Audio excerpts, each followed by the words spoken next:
DBL Productions presents to you Season 1 of Nature Calls.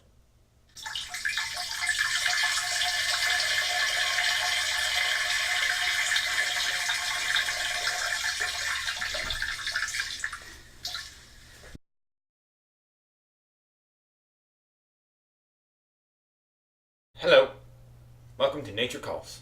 I'm Laurel Brooks, man of the prairie, registered Scientologist, and flat earther. In this episode, we will be adventuring deep into the prairie. This is my home. Prairies are enormous flat grasslands that have very moderate temperatures, moderate rainfall, and not very many trees. When the regulars speak of my home, the prairie, they are usually talking about the golden, luscious, wheat-covered land in the heart of North America. I live right there in the Great Plains. We have the best prairies, which grow the most important crops. Sometimes I like to sit on my porch in my rocking chair and look out on them grasslands to see the wild predators. Perhaps I see a wild fox chasing a rabbit. Man, those things are speedy. Sometimes I might see a gray squirrel getting picked into the air by a red-tailed hawk. Interspecific competition is also very common on the prairie since so many animals like them grass. For example, my favorite animal, the prairie dog, often competes with the ground squirrels. But don't be fooled, them prairie dogs are very smart. Instead of competing with squirrels, they will instead employ an unusual strategy. They kill, but do not consume, because they're herbivores, the ground squirrels that are encountered in the prairie dog territories. One disgusting and slightly interesting thing that occurs in the prairies comes with groundworm larvae. Nope, that's roundworm larvae. These little buggers are found in possums, woodchucks, and raccoons. Gross! Although there aren't many trees around here, the ones that are here provide an excellent example for commensalism. When a vine climbs on that tree, it gains access to the light without affecting the tree. Just like in many other ecosystems, mutualism occurs here too. A few examples being ants on Queen Anne's lace, yellow jackets on Queen Anne's lace, or milkweed bugs on the milkweed plant. Alright, like Dan, I gotta interrupt for a second. Keep the cameras rolling here, but you really gotta interact more with the people, alright? You're really just kind of casting them aside, alright? You gotta be part of the... Dude, I understand that your family's behind. It's alright. We're gonna keep rolling. I don't even want to. Dan, you alright. saw me when I was peeing, and now this is No. We're gonna pay you. We're paying you extra. It's fine. We return you now to your regularly scheduled program. Like I said, my favorite animal out here is the prairie dog.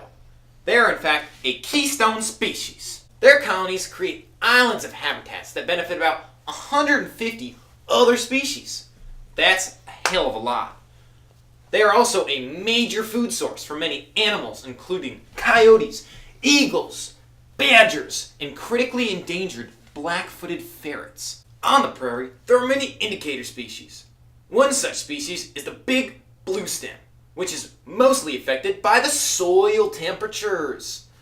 Climate change will not impact the prairie at all because it's fake, just like this world. You know, the prairie is so flat, like I was saying, that the world is flat. And that means that prairies are flat and the world is flat. There is nothing there. There is no evidence to prove this.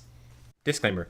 DBL Productions does not stand with or by these views associated with Laurel Brooks. Impacts to grasslands and prairie bioregions include increased seasonal, annual, minimum, and maximum temperature and changing precipitation patterns.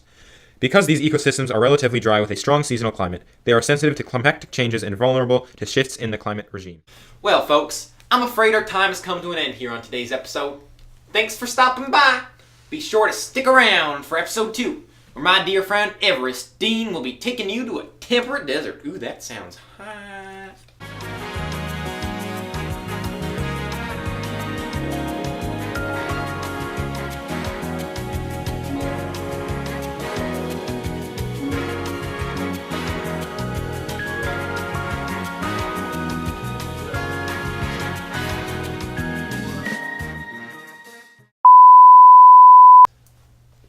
On the prairie, there are many indicators.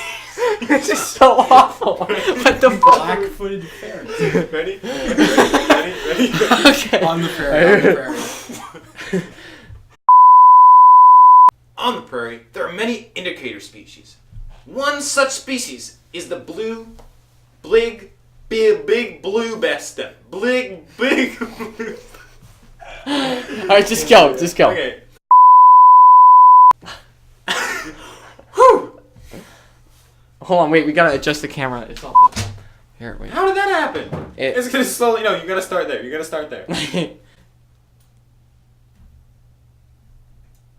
I gotta just put it up a little bit. On the prairie, there are many.